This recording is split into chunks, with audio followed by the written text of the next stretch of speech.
we are at the end of our first full day at the Catholic Women's League Convention in Charlottetown, Prince Edward Island. The women began their day as usual with Mass, and then they got to hear talks. And they heard from a very popular and well-known speaker in Canada, Ken Yazinski. He focused his conferences mainly on the need to remember our Catholic identity, which is to be missionary. We got to speak to some women from Brampton, Ontario, and they gave us their impressions on what they heard so far. Now, why are you here this week? What brought you to the convention? Well, for me, I knew these ladies through my sister, and I've seen them kind of support each other through the years, through thick and thin, and I just thought, what a powerful group of ladies on a small scale. What more can they do on a big scale? I want to find out more. Yeah, awesome. Now, okay, who's your sister? That's me. All right, good job. Good job. That's awesome. Yeah, right? Exactly. Yes. We're still at the beginning of the conference. I know that. Is there something maybe from the talk this morning that really struck you, or something that you're still looking forward to? The talk was excellent this morning. He had a morning and an afternoon session, and both of them were pretty powerful.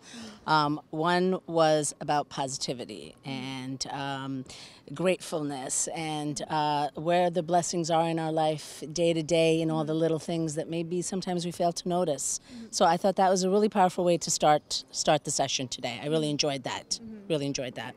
Anyone else? Yeah. Yes, I also think during that session, we're aware of what we should be thankful for, and we do that internally, but we don't do it externally, and I think that's so important, to thank the people around us and let them know how much they really mean to us and how we value that. Yeah, yeah, I remember being touched by that as well. There was one quote that really stood out for me when he said, unexpressed gratefulness is ingratitude. I was like, oh my goodness, that's really, that's a tough one. Yeah, exactly. Why is that important for you women to have that aspect of faith in this group?